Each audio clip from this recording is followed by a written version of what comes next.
Hello everybody out there in podcast land. Welcome back to the HazMat podcast, episode 2. If you haven't joined us already, episode 1 was more or less me just giving a quick breakdown on what this is all about. But now we're going to begin to get into the meat of it.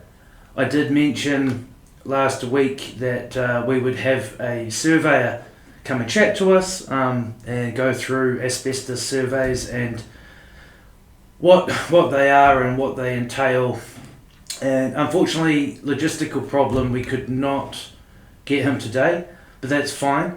We're brand new, we've got plenty to talk about, and today I thought I'd pick the under 10 square metre rule. And this is quite an interesting one because over my career I've probably had 1,000 conversations about people's interpretation of what it means, and a lot of the time it's not quite accurate, so I thought we could clear it up. It will help give you that confidence if you are a competent person that maybe you can do some without needing to engage a licensed contractor.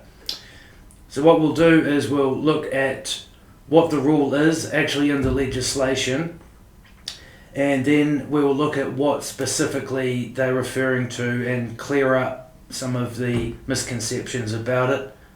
And hey, potentially we'll all learn something, which will be cool. Alright, so I've mentioned before on the last podcast about having a chew through the actual legislation.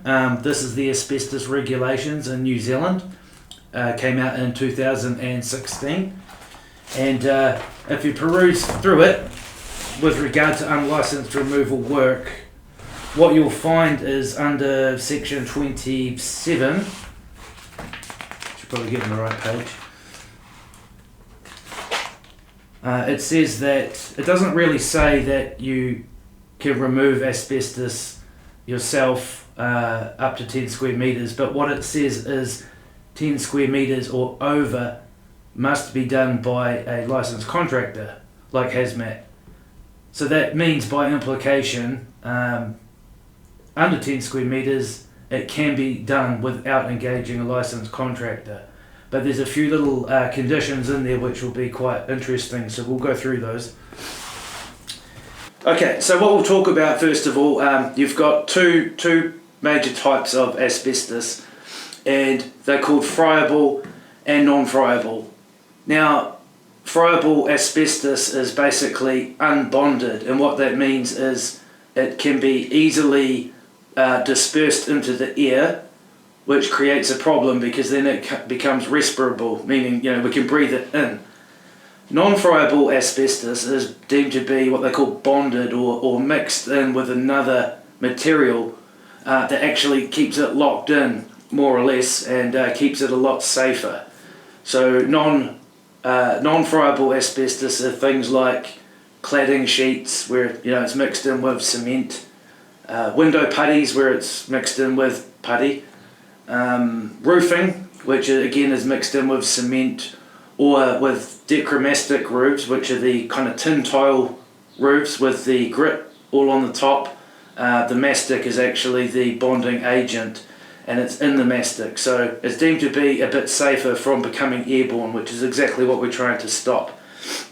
So the under 10 square metre rule, if you want to call it that, says that you can remove up to 10 square metres of non-friable asbestos, and so therefore that does not apply to friable materials, so things like textured ceilings, which are again very easy to become airborne and disturb, or pulling out paper-backed vinyl. Paper-backed vinyl, again, once you start ripping that thing up, the dust and debris from the backing of it actually can get into the air pretty easily, and it's quite nasty. So the under 10 square metre rule is non-friable only and not friable. So that's number one that people need to be aware of. Doesn't mean you can just rip out any type of asbestos. It has to be non-friable. Okay, number 2. The limit, the 10 square metre limit, is quite interesting. So that's quite a lot of area, really, and I've got a little prop here to just try and help us visualise. I'll get that out.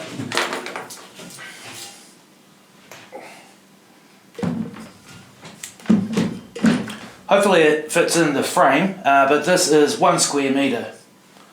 Now it probably looks bigger than what it is because I'm a pretty small guy, but yeah, 1 square metre, 1 square metre, 1 metre by 1 metre times 10.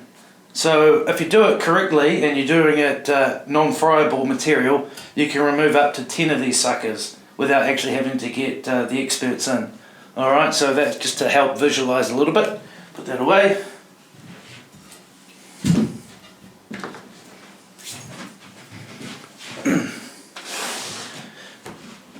Now, people say that do know a little bit about the rule. Well, hang on, if I can remove 10 square metres, why don't I, at a time, why don't I just remove 10 square metres today, and then remove 10 square metres tomorrow, and then remove 10 square metres the following day? And it actually specifically says in the statute, it's 10 square metres over the whole project. So the idea is, again, it's supposed to be a localised job, not some kind of whole building done in 10 square metres at a time. So that's kind of an interpretive thing. Cumulatively over the entire project, 10 square metres is your maximum. Alright, so as far as trying to add it up and do it in chunks, you could end up in a bit of hot water. Now the other thing is, if you're going to do the job, it also says in the legislation that you have to be a trained person or a competent person. And what that means is, obviously you don't want to have someone that has no experience with asbestos removal or not sure how to deal with it safely going in there and pulling up 10 square metres, do you? So the point being is, it's not for any Tom, Dick or Harry. It has to be someone that has, actually says in the statute, a trained person, trained removal person.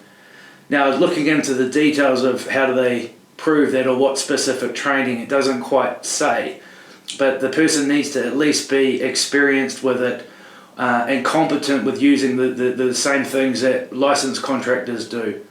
If you know what I mean, it still needs to be done safely as opposed to just rip, tear and bust because you're allowed to do up to 10 square metres. So you still have to cordon the area off. You still have to make sure you're wearing the appropriate mask and filter as a backup, and all the same PPE that would be required of a normal licensed removalist.